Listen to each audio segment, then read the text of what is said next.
Je m'appelle Gilles Malençon, c'est écrit là. Je vais vous parler ce soir d'hypno-apprentissage. Alors c'est un petit peu en modèle réduit, ce qui se fait à l'Arche sur tout un week-end.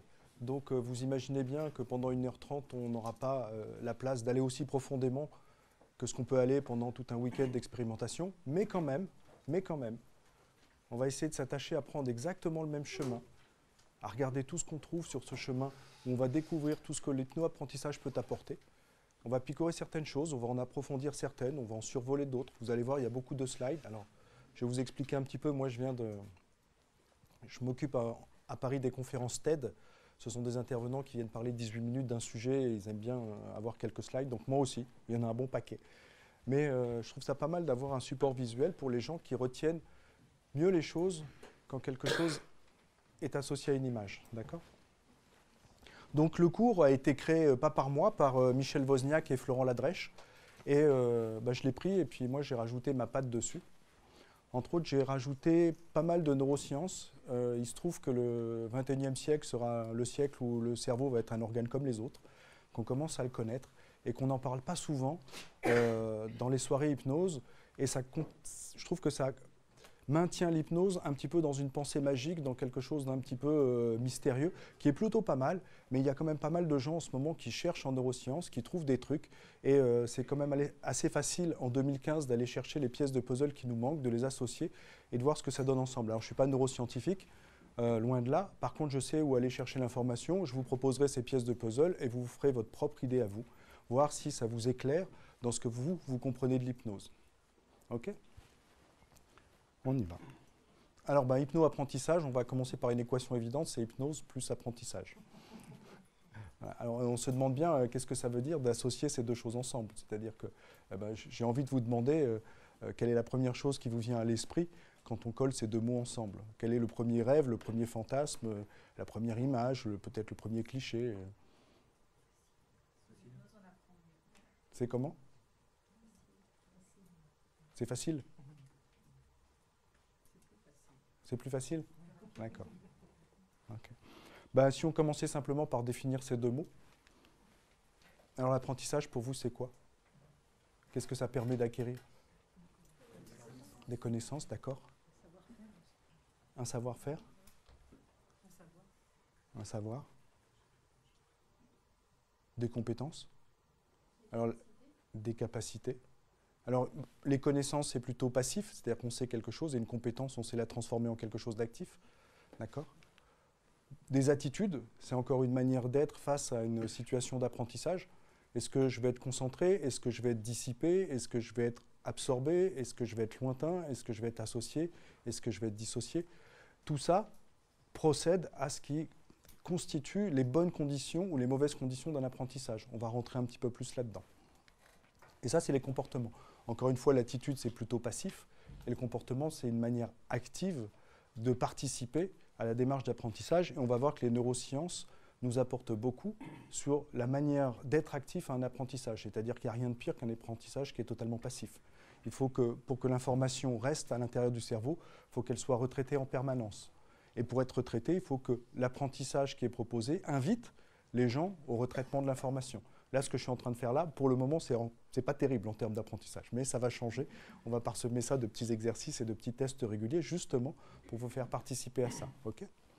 Donc ça, c'est l'apprentissage, très schématiquement. Et l'hypnose, c'est quoi pour vous ? Un état de conscience modifié. Un état de conscience modifié, ouais. Qui permet quoi ? Pourquoi on le modifie ?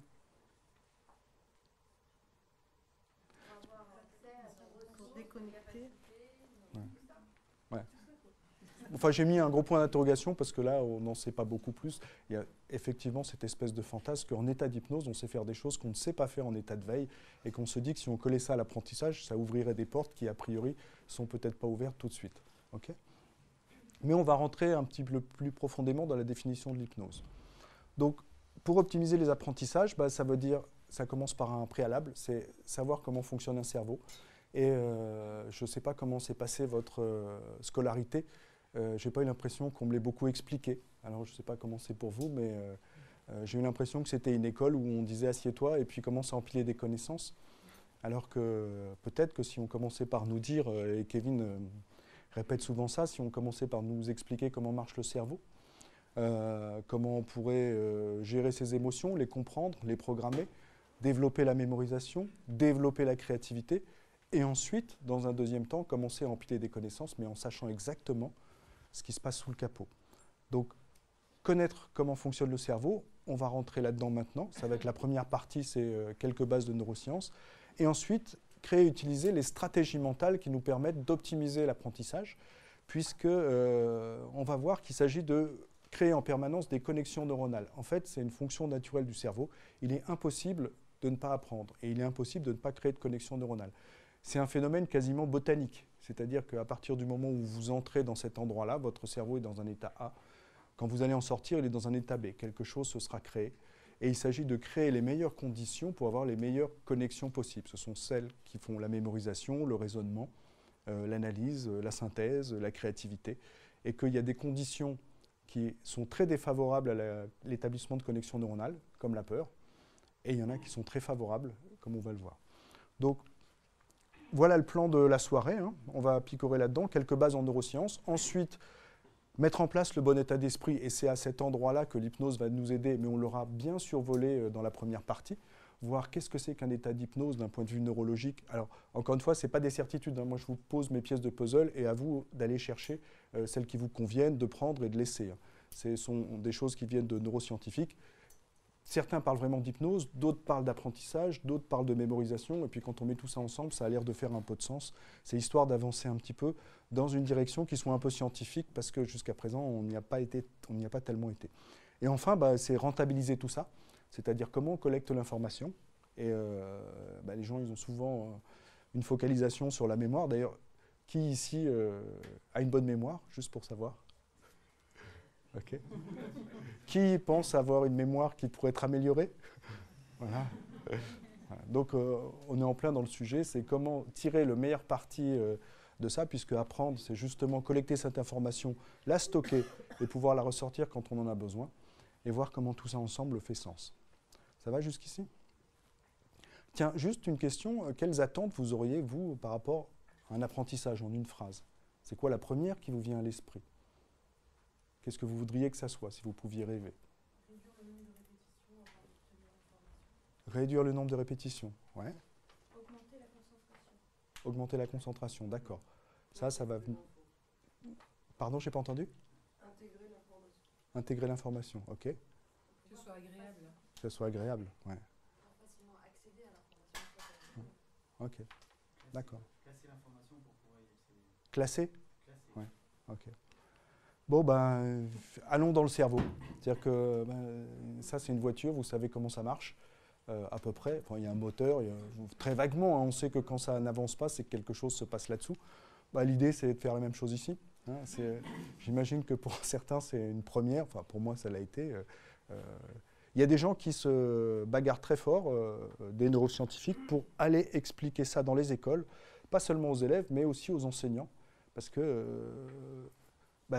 c'est quand même l'endroit où on doit apprendre et des fois les conditions qui sont réunies ne sont pas optimales. Alors le premier de ces messieurs, je fais un petit aparté là-dessus, c'est Stanislas Dehaene, qui est un des plus grands neuroscientifiques français. Il fait de la neuropsychologie cognitive. Il fait un cours au Collège de France tous les mardis matins. Le cours est ouvert et gratuit à tout le monde à 9h30. Alors vous voyez que, certains ne peuvent pas lire, mais qu'en ce moment, en 2015, c'est les fondements cognitifs des apprentissages scolaires. Donc on est pile poil dans le sujet. Et que tout ce qui est fait pendant cette heure et demie où il fait son cours se retrouve sur le site du Collège de France. Vous avez les slides, vous avez les vidéos, vous avez l'audio, donc vous pouvez retrouver toute cette matière-là. Et donc je me suis inspiré pour étayer ce cours de tout ce que ce monsieur nous amène pendant ce cours du mardi matin. Donc mardi, c'était l'engagement actif, la curiosité, la correction des erreurs. On va voir qu'une erreur est très importante pour l'apprentissage. Et souvent, à l'école, c'est quelque chose qui est sanctionné, alors que c'est le processus normal d'apprentissage d'un cerveau.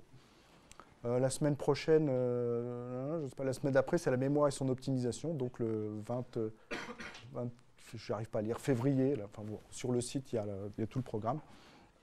Et alors, qu'est-ce qu'il nous dit? Alors ça, c'était C'était la semaine dernière. Il nous dit que l'enrichissement de l'environnement augmente les capacités d'apprentissage et la peur les réduit. Qu'est-ce que ça nous raconte, ça? Que l'état d'esprit dans lequel on vit le moment où on apprend, il est quand même fondamental.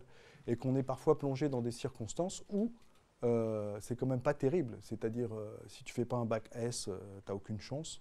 Tu as un contrôle à la fin du mois, tu as intérêt à être bon. Si tu n'as pas la moyenne, ça va mal se passer. Donc, vous voyez à quel point il est facile, même dans un endroit dont la vocation est de dispenser de l'apprentissage, de créer des conditions qui soient même défavorables à l'apprentissage. Okay? Donc, là où l'hypnose va nous aider, tout à l'heure, ça va être dans la manière qu'elle apporte de se couper d'une émotion négative, d'un ressenti négatif, d'une manière d'être où on n'est pas vraiment dans son assiette. C'est-à-dire de pouvoir déterminer le ressenti dans lequel on a envie d'être pour pouvoir profiter au mieux de l'apprentissage indépendamment, dans la mesure du possible, des contrariétés extérieures qui peuvent nous advenir. Moi, ce que j'ai remarqué en séance d'hypnose, souvent, c'est que quand les gens viennent, c'est quasiment toujours pour le même sujet. C'est-à-dire que l'environnement est contrariant, donc je vais mal. Mon boss me parle mal, ma femme ne me regarde pas, enfin vous pouvez faire toute la liste de ce qui ne va pas, et c'est associé à un ressenti intérieur, comme s'il y avait un lien direct entre ce qui se passe à l'extérieur et le ressenti intérieur. Et ce qui est intéressant avec l'hypnose, c'est de couper ce lien. Pourquoi il y aurait un automatisme? Imaginez quelqu'un qui passe dans la rue et qui vous insulte, vous ne savez même pas son nom, vous avez envie de lui accorder le droit de toucher à votre ressenti intérieur, vous vous rendez compte du pouvoir que vous lui donnez? Donc l'idée, c'est de reprendre le contrôle de ça, et c'est une petite révolution copernicienne, c'est choisir son ressenti intérieur, le définir, le mettre en place pour pouvoir profiter au mieux d'un moment d'apprentissage, pour évacuer effectivement les situations de peur qui sont extrêmement préjudiciables à tout ce qu'on doit apprendre. On va voir, alors je ne sais pas si j'ai laissé la slide, on verra peut-être tout à l'heure ce que c'est que le stress et ce qui se passe dans un cerveau au moment du stress, et c'est vraiment terrible en termes de mémorisation et de retenue d'informations. Qu'est-ce qu'il nous dit aussi? Et après, on va en finir avec les slides de Stanislas Dehaene, c'est que le cerveau apprend quand il fait des erreurs. Il fonctionne selon un système statistique. Il fait une erreur, il ajuste. Il fait une erreur, il ajuste. Il fait une erreur, il ajuste. Et à partir du moment où à l'erreur, on associe une sanction, paf, on retombe cette fois dans l'erreur d'apprentissage. Donc l'erreur, c'est quelque chose qui doit être valorisé, qui doit être compris comme le fonctionnement normal du cerveau en démarche d'apprentissage. Donc tout ce qui est associé comme sentiment désagréable autour de l'erreur doit absolument être contrôlé, effacé, mis à distance et remplacé par quelque chose qui est plus favorable, c'est-à-dire oui, je fais une erreur, je suis en train d'apprendre, je suis sur la bonne voie. D'accord? Ça va jusqu'ici? Ok. On va passer par une définition qui est importante, c'est la métacognition. Alors certains savent ce que c'est. Je vois d'ailleurs qu'il y a des gens qui sont praticiens ici, donc qui connaissent beaucoup de choses que je vais raconter là-dedans. Vous comprendrez qu'il y a des gens qui n'ont peut-être jamais fait d'hypnose dans la salle, donc on va quand même se mettre au niveau où on les accueille pour pouvoir les emmener au niveau où on a envie d'emmener tout le monde. Et peut-être qu'il y a des choses que vous connaissez déjà, mais que vous allez peut-être redécouvrir d'une autre manière. La métacognition, qu'est-ce que c'est pour vous? En une phrase. Quelqu'un sait?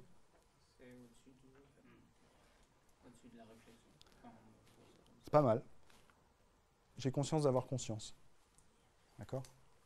Et donc, en ayant conscience d'avoir conscience, j'ai la main sur mes ressentis, sur mes émotions, sur qu'est-ce qui se passe à l'intérieur. Je ne suis plus effectivement dépendant d'un environnement contrariant où c'est l'extérieur et l'environnement qui décident de mon ressenti. Ok, j'ai ce ressenti désagréable, j'ai cette émotion désagréable, mais je vais avoir la main dessus. Devant moi, j'ai une caisse à outils virtuelle qu'on va remplir pendant cette soirée. Je peux me servir des outils qu'il y a dedans pour changer ça.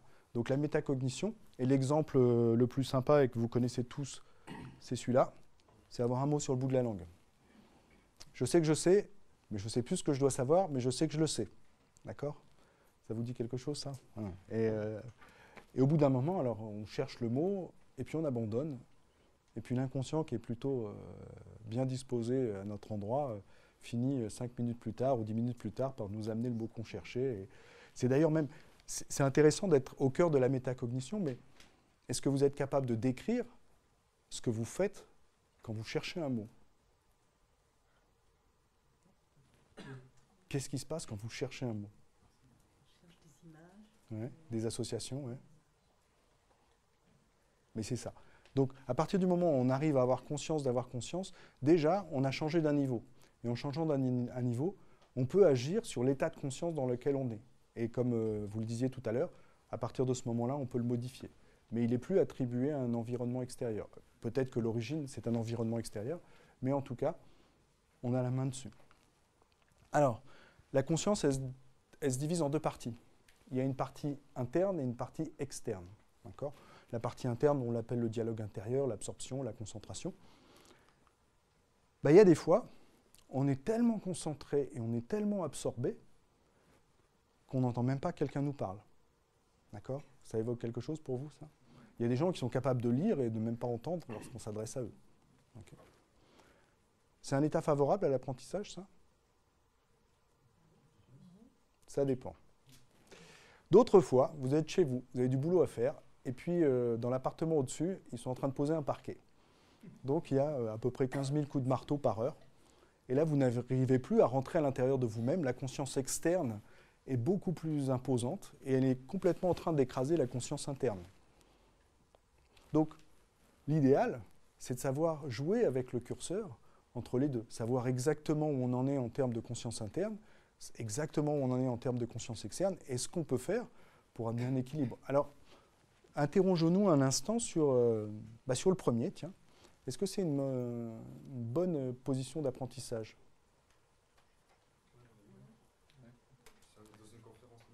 Eh bien, on ne sait pas.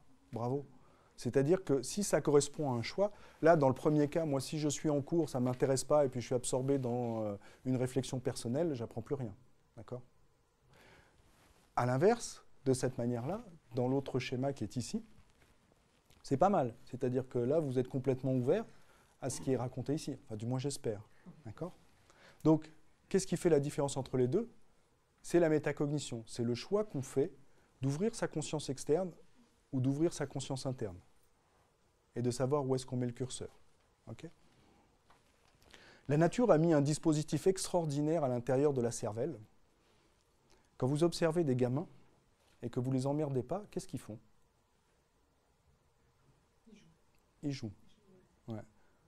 Donc la nature a mis ce dispositif qui s'appelle le jeu comme dispositif d'apprentissage supérieur à tout le reste. À partir du moment où on joue, il y a quelque chose qui s'appelle de l'enthousiasme.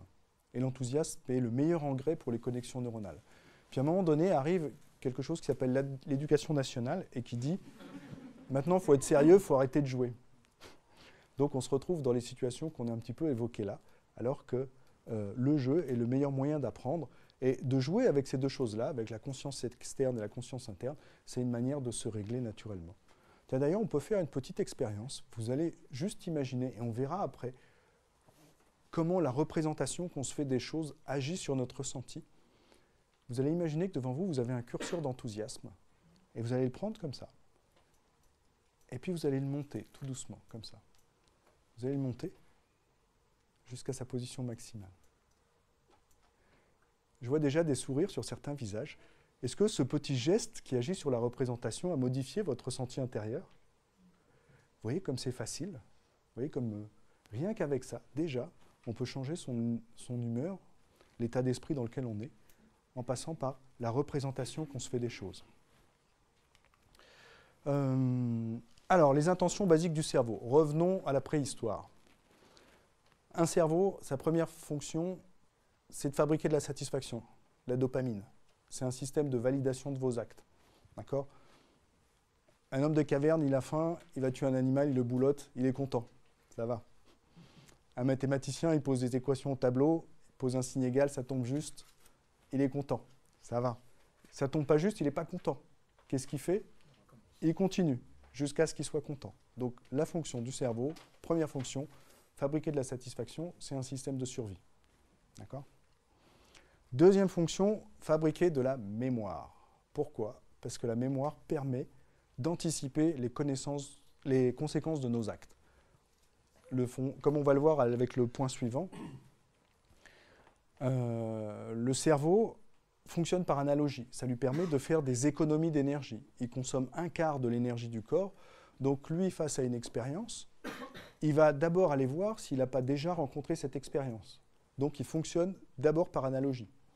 Là, vous savez que c'est une chaise, vous n'avez peut-être pas vu cette chaise-là, mais vous avez vu des millions de chaises, et votre cerveau va aller chercher dans votre expérience à quoi ressemble cet objet, et à un moment, vous allez savoir que c'est une chaise. Donc, fabriquer de la mémoire permet d'anticiper les conséquences de nos actes. Ça nous sauve la vie en cas de danger. Est-ce que j'ai déjà rencontré cette situation? Oui, c'est un tigre avec des grandes canines, je vais peut-être aller m'éloigner. Voilà. Je n'ai jamais vu cet animal-là, je ne sais pas quoi faire. Je ne sais plus lors de quel cabinet public on parlait des pistolets. Quelqu'un qui n'a jamais vu un pistolet ne peut pas en avoir peur, donc ne peut pas s'en méfier. Donc, fabriquer de la satisfaction, fabriquer de la mémoire, faire des économies d'énergie en fonctionnant par analogie, et le cerveau ne peut pas s'empêcher d'apprendre. Il apprend en permanence. On apprend de l'heure qui vient de passer, on apprend de la semaine qui vient de passer, on apprend de n'importe quel événement qui nous arrive, parce qu'il stocke en permanence de l'information. Et il stocke de l'information sans même nous demander notre avis. Alors des fois ça nous arrange, des fois on aimerait bien qu'il en stocke et il a un peu de mal à le faire, mais en tout cas il ne cesse jamais de stocker de l'information. Vous êtes dans le métro, vous êtes face à quelqu'un, vous ne faites même pas attention à lui. Si le soir vous vous trouvez assis en face de lui, vous vous en souvenez. Vous n'avez fait aucun effort de mémorisation, mais ça a été enregistré. Ça n'a pas été indexé, il faut qu'il y ait un stimulus extérieur qui vous le ramène, mais en tout cas ça a été enregistré. Il y a une expérience très célèbre aux États-Unis où on met devant des sujets une centaine de cartes avec des motifs, on leur demande de se souvenir de tous les motifs. En général, les gens arrivent à se souvenir entre 8 et 12 cartes. Et quand on rajoute 100 autres cartes à ces 100 premières cartes, les gens savent distinguer très clairement quelles cartes ils ont déjà vues par rapport à celles qu'ils n'ont jamais vues. Donc le cerveau, il stocke en permanence. Après, le problème qu'on a, c'est comment indexer tout ça, comment faire tenir ce savoir quand on a besoin de le conserver, de le garder. Alors, un petit retour sur les fondamentaux du cerveau, parce qu'on va arriver à ce qu'on appelle le modèle représentationnel, c'est-à-dire les représentations qu'on se fait du réel. Comment ça commence? On a accès au réel par nos sens. Ce qu'on voit, ce sont des formes. C'est le cerveau qui les transforme en objets, en allant chercher dans la mémoire visuelle, dans la mémoire associative. Mais en tout cas, lui, ce qu'il voit, ce sont des formes. Ce que fait un œil, d'ailleurs, il présente l'image à l'envers. C'est le cerveau qui la rétablit à l'endroit. Il y a même un croisement entre le cerveau droit et le cerveau gauche, le cerveau droit gérant l'œil gauche, le cerveau gauche l'œil droit. Bon, il y a une cuisine intérieure, il y a un processing intérieur qui fait qu'à partir d'une sensation perceptuelle, on arrive à du conceptuel. De la même manière avec l'audition, ce que vous entendez là, c'est du bruit. C'est votre cerveau qui, lui, va fabriquer des mots et avec les mots, va aller chercher du sens. D'accord? Donc, la machine à processer à l'intérieur, elle est absolument sensationnelle. Ce n'est ni les yeux ni les oreilles qui nous connectent au monde par ce que le monde représente. Ça rapporte de l'information que le cerveau, lui, transforme en représentation. Cette manière de se représenter le monde, cette perception peut être trompée. Cette image super connue donne l'impression qu'il y a deux couleurs différentes entre le carré de haut et le carré du bas. En fait, simplement, c'est la même couleur. Et qu'à partir du moment où on peut tromper le cerveau, dans ces représentations, on peut le tromper utilement. Ça veut dire que, quel que soit l'état d'esprit dans lequel on est, quel que soit le ressenti dans lequel on est, quel que soit l'état d'esprit dans lequel on est, quel que soit ce qu'on perçoit, on peut choisir de percevoir autre chose.